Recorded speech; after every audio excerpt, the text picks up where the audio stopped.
Welcome to another episode of One on One with Mitch Lafon. Joining me this week from Warrant, guitarist Erik Turner. They will, of course, be part of the Heavy Montreal Festival that takes place August 7th, 8th, and 9th at beautiful Parc Jean Drapeau in downtown Montreal, Quebec, Canada.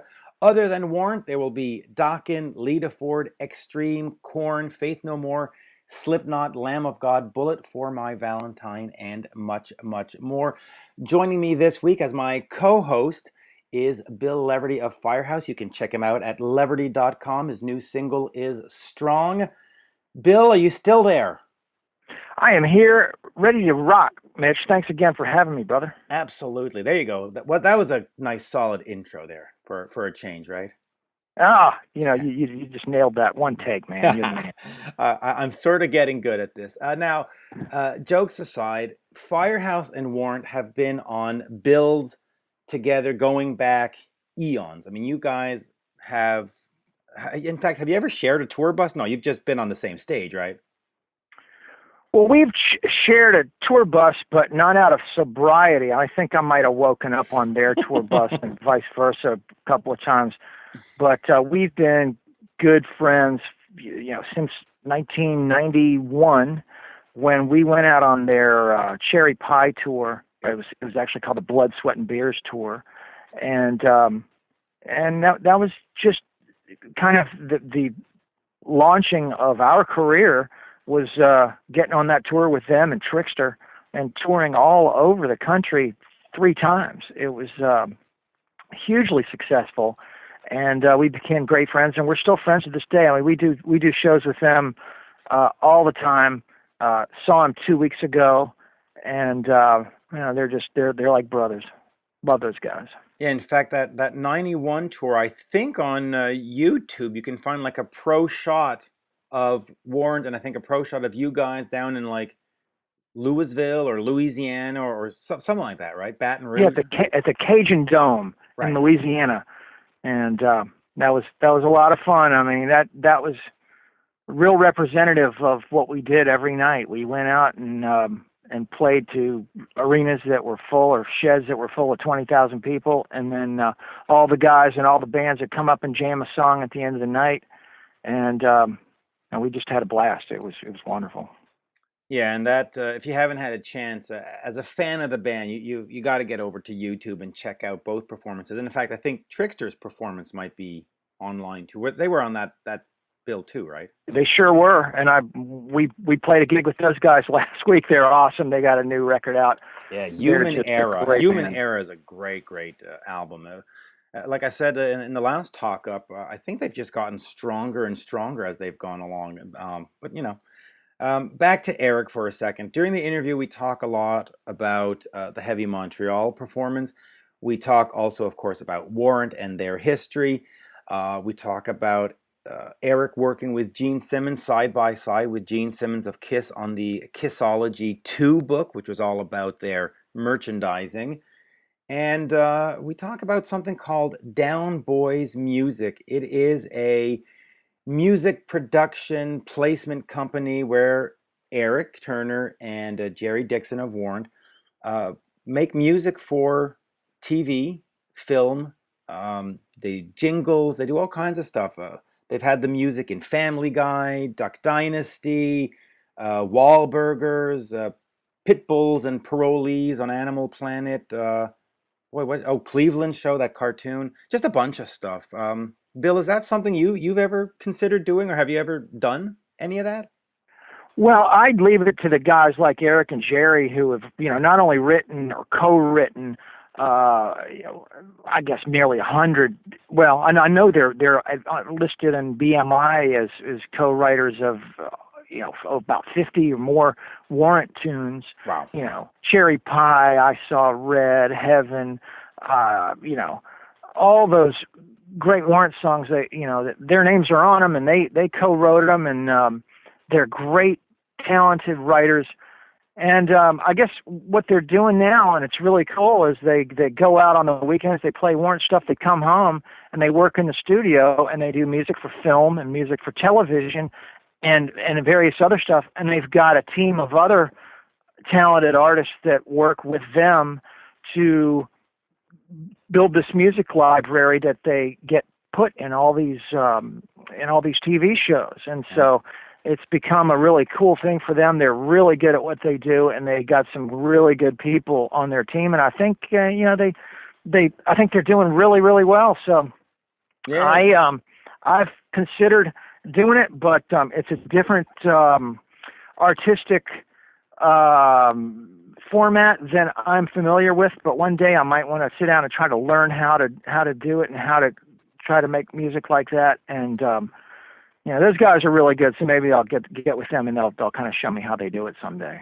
Yeah, it's interesting for fans though, or for musicians out there, wannabe musicians. There's not just the big stage. There's this whole other world of movie scoring and commercials and jingles, and you can be quite successful. And for a lot of the kids out there who want to be super rich, you can also make a great bunch of money doing that stuff. So it's something to consider if the big stage just doesn't work out for you.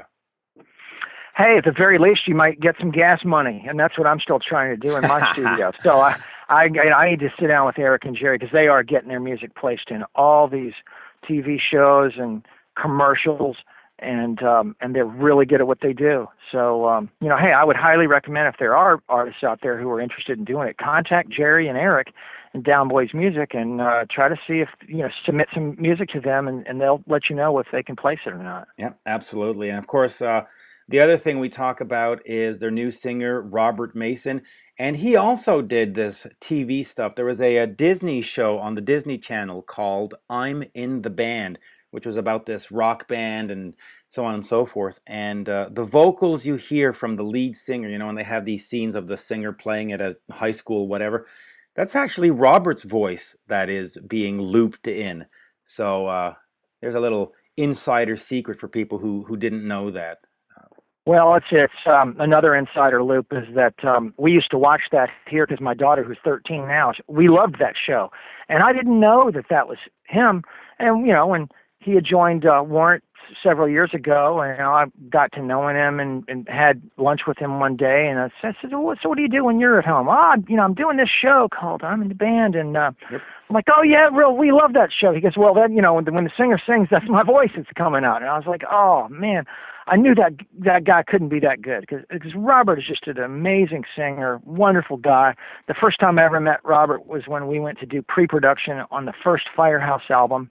We were walking into David Prater's house where he had a home studio in his basement, and Robert and his guitar player were walking out, and they were just finishing their little project they were doing, and I shook his hand and remembered him from that, and we laugh about that all the time because we had great times there early in our career there in New Jersey at David Prater's house, who produced the first two Firehouse records. Yeah, see, there you go. So for all the moms and dads out there, if you're watching I'm in the Band on Disney with your kids and you hear the character Derek Jupiter, the lead singer of the band, start singing, you can sit there and poke them and say, hey, that's from Warrant. That's my guy. Little fun there for you. So let us listen to Mr. Erik Turner tell us all about all this wonderful stuff, and of course their performance at Heavy Montreal. Here is Erik Turner. We are speaking with Erik Turner of WARRANT. Good day, Erik. Hey, how's it going, Mitch? Good. Always a pleasure to talk to you. You are coming to Montreal to play Heavy Montreal, your second appearance at the festival. Yeah, looking forward to it. We played there, I think it was 2008, if I'm correct. 2008, and you were one of the only melodic 80s bands to play, and first edition you played, so that's a great return. Yeah, 7 years later, we're back. We're going to get louder than ever. and you'll notice the festival has matured since the first one. It is just a wonderful, wonderful venue and setup, and you'll see, you're going to love it. Just quickly on Heavy Montreal, for folks that haven't seen the band recently, what can they expect? Well, we put out a new CD in 2011 called Rockaholic, so more than likely, you never know, the set list changes every now and then a little bit from night to night, but typically we'll play 6 or so songs or 7 songs off Dirty, Rotten, Filthy, Stinking Rich, and we'll play 5 or 6 songs off Cherry Pie. And in between all those songs, we'll mix in a couple songs from Rockaholic. Lately, we've been doing a song called The Last Straw and another song called Sex Ain't Love in the live set. So Yeah, those are good ones. expect a good time. Warrant's all about having a good time. If you're listening to this, you probably know that. We no heavy political messages, just rock and roll. Melodic rock, as you put it. That's a great way to describe it. You mentioned Cherry Pie. In 2012, you did the 21st anniversary tour for Cherry Pie. Next year will be the 25th anniversary tour. Anything special planned for the 25th anniversary of Cherry Pie? We do not have anything special planned at this time. I didn't even realize that till you mentioned it. Yeah, well, I'm so focused on this year and all the shows we're doing this year. I haven't thought about it, but we should plan something special for God's sakes. Actually, I'm looking at the release info on that. It actually says that it came out on September 11th, 1990. This would be the 25th anniversary. There you go. Oh, there you go. So there you go. I didn't even realize that. You'll have to. I don't like that. Once you get past 20 years, you tend to stop counting your career. Yeah. Well, so there you go. Maybe at Heavy Montreal, you can play the whole album from top to bottom. But since we're on that album, that was, I guess, the breakthrough album for you. Cherry Pie, not in America. No. The song, we put out Down Boys, our first single, right? And it did great. I think it got to like number 30 on the singles chart, and we sold 500,000 records. Dirty Rotten Filthy Stinkin' Rich went gold. MTV was playing the video. So then we're out on tour, touring anybody. 3 weeks with Eddie Money, 3 weeks with Rat, a week with Queensryche. We're just a mishmash of touring. And so then we went and shot the video for Heaven, and we put Heaven out, and that song shot right up the charts. And next thing you know, we have a gold single. We're well over 2.5 million records sold. And so I would say, worldwide, I think Dirty Rotten did around 3 million in sales. So that was our breakthrough record. Yeah, I guess I would call that a breakthrough record. Right, but Cherry Pie took it to that next level, right? Cherry Pie was the same amount of sales, pretty much, same amount of touring, pretty much.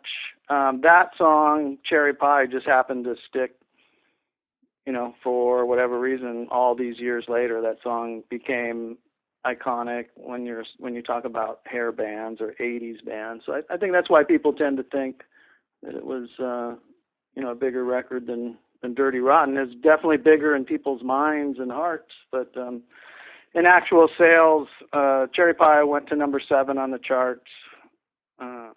Dirty Rotten, I think, was number 10. But as far as singles go, Heaven was our biggest single. It was number 2 on the Billboard Top 40 2 weeks in a row.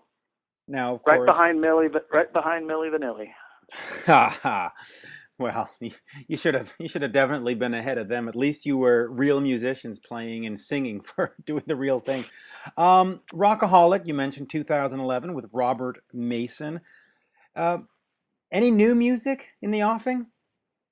There's a lot of riffs, a lot Right. of laying down ideas on our home studios. I think Robert's actually put vocals on a couple demos, at least one that I've heard, maybe 2, but it's a slow go with us when it comes to writing. We're really great at getting out on the road and touring and playing live, and we love all that stuff. I think maybe it might be the challenge that we live in 3 different states. It might be the challenge that we play live so often that we don't have time to make a record. But there's definitely a lot of songs, ideas going around. There's a second option on Frontiers Records for us to do another CD, so there's a budget there when we're finally ready. But we're slowly but surely moving towards new music in the future, very slowly. As a musician, it's probably, as a creative person, probably something you want to do is create new music. But business-wise, does it make any sense to even bother making a new CD at this point? Because you can go and, like you said, tour and tour and tour, play all the greatest hits. You're pretty much set, right? I think it does make sense to do it. Not because, oh, we're gonna have a gold record and make a bunch of money. It makes sense just in keeping the band. I think, more. I don't know what the word is I'm looking for. Keeping the Just chops up? actively, Right. musically, and creatively, and just it's a marketing tool. Yeah, a new CD would be a great marketing tool, story to talk about Warrant and keep our name out there. But and of course, we love making new music. We had a blast when we finally made Rockaholic. It was a great experience, and we're really proud of that CD. As far as musically being satisfied, Jerry and I started a company called Down Boys Music, and we have a group of composers. Of course, Jerry is a composer as well as I, and we're writing constantly and recording constantly for different television programs. So we're getting our music, to play our guitars and create music weekly. And hearing them on different TV shows is, it's gratifying as well. So as far as, playing and keeping our chops up, we're constantly between touring and writing and recording at home for television. What fingers shows are can people hear your music in? I know that Robert Mason did a bunch of stuff with the Disney Channel and did a bunch of voiceovers, and he sang, what was the name of that show? I think On With the Band or something like that. Yeah, that's right. He did a bunch of that stuff. Are you doing the same kind of stuff? Are you working with Disney, or is it just totally independent? It's whoever buys a song, or are you locked in with it? No, we're locked in with a couple production companies that we do stuff with, which is really cool. I mean, mostly reality shows. I mean, just recently, God, what song? I think it's Roxy from Born Again. Our Born Again CD was on a show called Backstrom on Fox. We do the most popular show that we've worked on since season 2 is Duck Dynasty. Wow. Recently we've been doing stuff with Wicked Tuna, Pitbulls and Parolees. We've gotten a lot of stuff. Lock Up, Wahlburgers, just to name a few. So you're actually creating new music for those? They're not just taking older songs and repurposing them. You're actually creating new music. No, it's all brand new compositions. We get a request from the production company. That's interesting. And and they say, hey man, we need a bunch of music in this genre. Sounds like this. They'll give us some different parameters. Usually some different parameters to work within, and then we go for it. well, if you don't mind, just explain to me how it is creating for a purpose like that compared to writing a Cherry Pie or a Sex Ain't Love. How do you approach that? Is it more you sort listen of... to the production? You listen to the production, and you listen to the instruments that they're using, and then if you're like me, you got to go buy a Telecaster, you got to go buy a Strat, you got to get a resonator, you got to go get slide and old acoustics. It really depends on what you're doing. The music genres are just from one end of the spectrum to the other, from heavily orchestrated stuff to just a down and dirty Robert Johnson blues, and everything in between. So, is it satisfying work, or is it just a job? I love it. Yeah, I love it to death. Now, the other thing you seem to love to death is wine. And yes, I do. There are tons. There's a Nassau Red Cabernet. There's a Erik Turner Epic Day, Warrant Wicked Rose. I mean, there's a wine collection all over the place. Tell me a little bit about how you got into the winemaking. Just the whole wine business. Yeah, the wine business found Warrant, found me. I live in Temecula, California, which is an up-and-coming wine region. I think we have about 42 wineries, 45 wineries out here. So I hooked up with South Coast Winery. You can check them out at southcoastwinery.com. They won California State Winery of the Year 3 times in the last 10 years. Just a great winemakers. The owners super cool to work with. The people in the wholesale department are a lot of fun to work with, and so it's like a hobby that pays for itself, How involved are you in the process? Do you actually, know a lot about the different grapes and know what makes good combinations, or is it just like, hey, stick my name on a label, throw it on the bottle, and send me a royalty?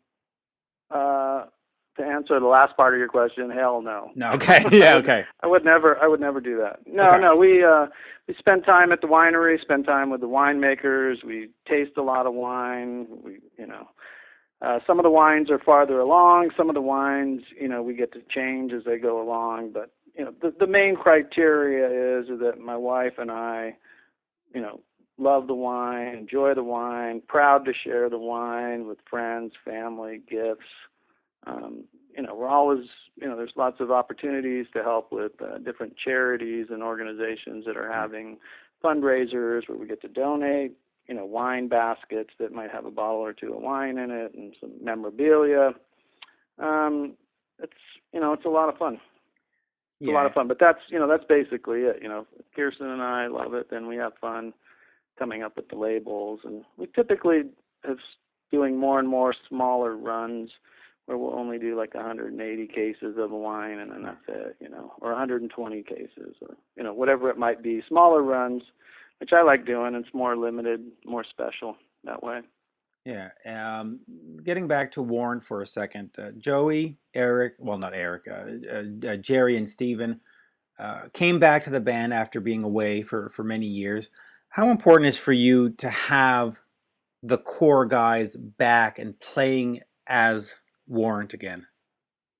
Yeah, I love it. I started lobbying for a reunion in 2000 when it was Jerry, Janie, and I, and the little opposition from Lane wasn't too hip on the idea, so it never really went anywhere. 4 years later, Janie quit the band, and I just saw that as a great opportunity to reach out to Joey and Steven, which I'd been wanting to do for years, and see if they wanted to come back and, get a new singer and let's do this. So very important to me. I love having those guys back in the band. It's hard to believe it's been 11 years already. They've been back in the band, a whole decade. I think they've been longer in the band now, the last 11 years, than they were in the original incarnation, believe it or not, because Joey joined in 87 and was out in 94. Wow. I think Steven was in at 86 and out at 94. So they've been in the band longer now than they were back in the heyday, which is crazy to think. But time flies when you're having fun. Yeah. How difficult was it for you to stay focused on Warrant through all those lineup changes? You had James Kotek and Mike Fasano and Bobby and Tommy and Joe. I mean, you had people coming out of every crevice. At any point did you think, what am I doing here? No, I never did. Never once. I just thought, I don't give a shit who's in the band, who comes. I shouldn't say that. I do give a shit who's in the band. I don't give a shit who we got to let go or who wants to quit. Right. This band is going to continue on with or without you. And and that's it. And it has, and this is, Jerry and I started this baby in 83, and whatever people care, you can't make everybody happy. We just right. Why didn't you want to let it go? And this is our band, and because that's what I do, Okay. It's like, what I love to do. And I'm glad I didn't let it go. It's going great. I mean, last year was one of the best years we've had in our career. So it's going good. Yeah. Why would I want to stop? No, but you did back in the 90s. You tried a juice bar. You went and worked for Kiss and Corp. We've all had little side interests. Right. Whether it was Janie doing a solo record or Jerry opening a recording studio or me and my juice bar, or somebody getting a part-time gig. I had a gig for a couple of years at a guitar shop that a couple of days a week. I loved doing that for a while. So. Yeah, no, but the main focus has always been, Warrant. And if you look at our history, sure, there were years when we played 15 shows. There were years when we played 115 shows and everything in between. But there's never been 1 year since this band started where Warrant didn't go out and tour and play. Whether it was clubs when we started out or as a national act after we sold millions of records. This band has always been functioning, and either a lot or a little. Yeah. Never has never stopped. Did you ever consider joining another band? Did any, did a Poison or Nobody's ever asked me. I've heard about auditions. I've never had any desire okay. to pursue anything else. I don't want to. Yeah, I own. I'm a part owner of something. I don't want to go work for somebody unless they paid me just a grip of dough. But that opportunity, nobody's ever approached me to do it, and I've never sought an opportunity like that. I never looked for it. I don't have any desire to do that. If you can, just talk to me a little bit about at the time where you worked for the KISS office. You put together Kistery or Kistery 2.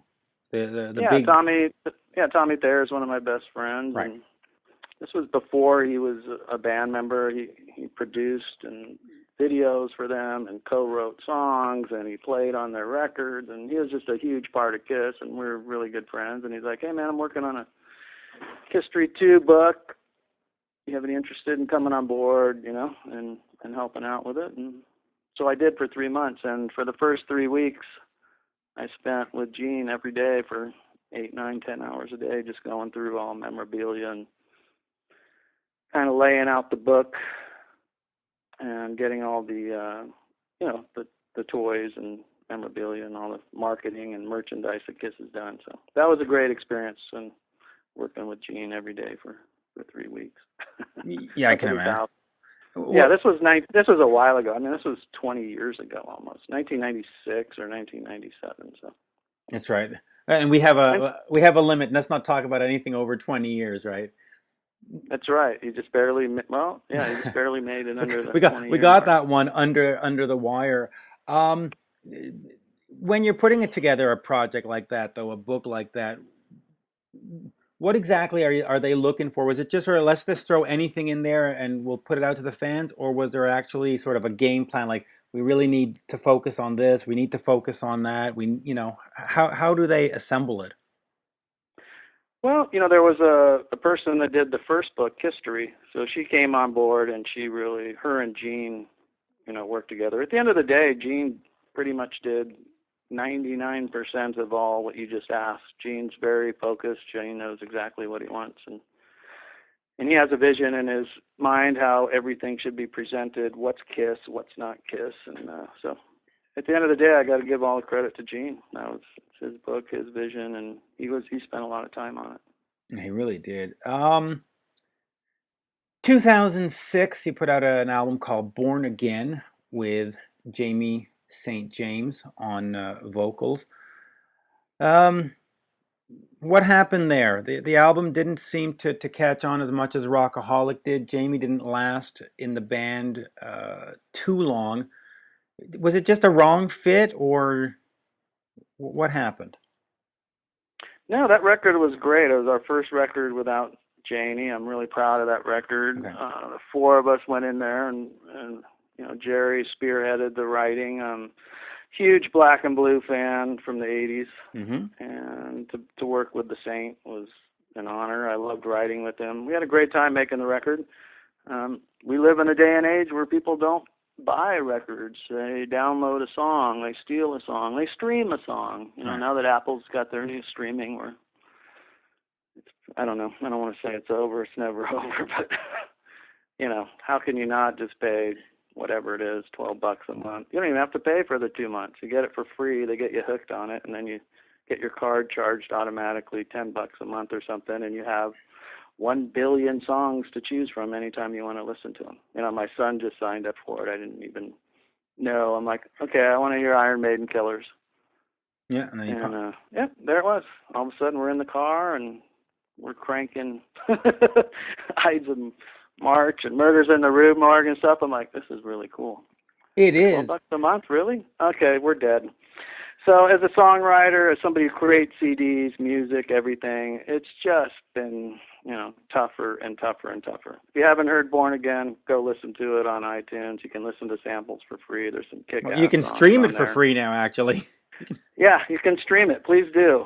Just listen. I don't care how you get it. Just listen to it. We worked our butts off on that record, and It, And there's some really good stuff on there. And then, it's just like you would hope, you go to make your second record that it would be better than your last. So, right. Rockaholic, in my opinion, was a notch higher, Yeah, it We really got was. a great producer, and Robert came in and started writing, and we had been playing together for a couple of years with Robert, and just, there you go. Then there was Rockaholic. So it's they're all our babies. We're all proud of them for different reasons. I was listening to some Ultraphobic the other day, and there's some pretty damn good songs on that CD as well. There are. That one sort of got lost in the shuffle, but fans, true fans of the band, really hold that one up in high esteem. It's a fun album. Yeah, it's pretty damn good. We had a couple. Bo Hill produced Yeah. Ultraphobic. Sold I don't know how many records, and then Rockaholic. We had Keith Olsen, who's won I don't know how many Grammys and sold 110 million records or something with all the acts that he's produced. So we've had some really good. We've been lucky to work with some great producers. And I'll just finish with the back to the streaming for a second. From what I understand, is people who own the publishing will get paid from the streaming. The rest of the people don't. So in certain situations, that well, yeah. Nobody understands how anybody gets paid. Have you ever seen the math? How they break it down? It's unbelievable. Einstein couldn't figure it out. It's really scary. But anyways, there's a certain amount of money that's generated, and they have some mathematical situation the way they distribute it between everybody who's ever made a CD for a record, wrote a song. It's really interesting thing. You should go read about it. Well, in fact, I did. A couple of years ago, I'd put together this Kiss tribute, and I found it on Apple Music streaming. So I phoned the people that have it up there for me, and I said, well, it's a charity CD, so how do I get paid? And they said, well, you don't. The songwriters are going to get paid, but you don't. And I said, well, doesn't that defeat the purpose of a charity CD? And they went, yeah, but that's how it works. It's as if it was being played on the radio. You're out of luck. And it's like, huh. Ain't that pretty? Well, ain't that fun? Ain't that wonderful? 9 months of work down the tubes. Believe me, the people that own the master recordings are getting paid first and foremost, and that would be the record companies. So, no, it's just not the songwriters and the publishers. It's whoever owns the copyrights and the master recordings are getting the lion's share of it, which would be the record companies, which is why the record companies are all in on it. Yeah. It's going to line their pockets. Erik, we've passed the 20-minute mark. Always a pleasure. I look forward to seeing you in Montreal. Your 2008 appearance was fantastic, and this one's going to be even better. You're on the third night, and you've got some stiff competition. You've got Slipknot closing the night, so you're going to have to warm up the crowd. Yeah, how cool is that? We get to play with Slipknot. I love it. It's good. And we love Canada. We always love playing up in Canada. We did a couple shows up there so far this year. Looking forward to seeing the Canadian fans, and it always amazes me how many people, when we play up in Michigan and Ohio and stuff, the Canadians will come across the border and support us. So we love you, Canada. Yeah, we definitely We got a couple platinum albums up there too. Dirty Rotten Filthy Stinking Rich went platinum in Canada, and Cherry Pie went platinum in Canada. Yeah, and we definitely need to have you do a few more shows outside of the festival setting. Montreal, Ottawa, Toronto needs more Warrant, not to mention Vancouver and all those places. But you seem to get out west. We need some more East Coast Canadian dates. Right on. I hope that happens because we love playing. Absolutely. We love playing up there, up north. All right. Thanks for all the support, Mitch. I really appreciate it. Always a pleasure. And please drop by that media tent, and we'll do another something back there. Yeah, I'll see who else I can bring over there with me, Robert or Gary or somebody. Somebody. Yeah, bring them all. That'd be great. Yeah, there you go. All right, thanks, bro. Thank you. Bye-bye. There you have it, folks. My interview with Erik Turner of WARRANT, talking about their performance at Heavy Montreal, the Kissology 2 book, and many more things. Bill, they also talked about the WARRANT wines. I Saw Red, the Erik Turner Epic Day Chardonnay. Have you had a chance to share a Epic Day Chardonnay with Erik Turner? Oh, indeed I have, and it's some great wine. I'm really, really happy for him that he's gone into one of my favorite things. I consider myself a red wino, and he has produced some really good red wines at a very affordable price. And we sip a little red wine, after the set on a regular occasion. Yeah, what's that one that they have that I can't pronounce? The Erik Turner Rock the Pink Syrah? Syrah? Syrah? Syrah? Yeah, that's a great one. I like the I Saw Red and the Cabernet he's doing. Every one of his wines is really, really well done. He's got a really top-notch vintner. It's a cool bottle. So, if anything, you get one for a present and give it to somebody who's a rock and roller, and it's a really cool thing. They're really good wines. So, I'm hoping he can get into all the grocery stores around here. I see it every now and then, but I'd love to see him. See a little more. I'd love to see him everywhere. I'd like to see him at Walmart. That'd be cool. And they're out in Temecula, California, which is a place I visited at least a dozen times.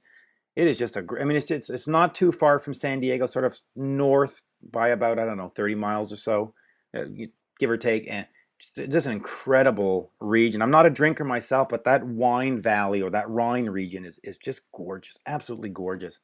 And they have a really nice Costco too. Oh yeah. Well, I'm a light drinker, but I love red wine, and I really highly recommend his wines.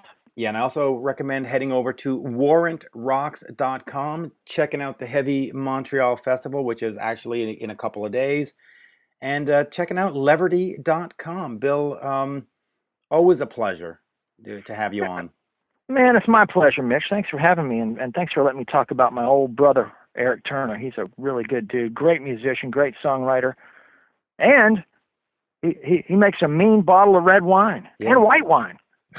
That's the kind of friend you want to have, that not only brings over a bottle of wine, brings over a whole winery with him, which is kind of he's got cases. He's just got cases and cases, but they're flying off the shelf, so God bless him. And I'll ask you this one last question. We spoke about the first tour you did with them. Was that sort of your first Firehouse big stage tour? I mean, was that the one that got you out of the clubs onto the sort of huger stage, or how was that? Yeah, that sure was. I mean, that's where we went from playing smaller venue. We played a few theaters before that, but that's when we started playing arenas and those big sheds, and that's where we were practically we were very nauseous before we went on, because there were so many people out there, and my vibrato in my left hand wasn't from my vibrato, it was from me shaking because I was so nervous to go out in front of all those people.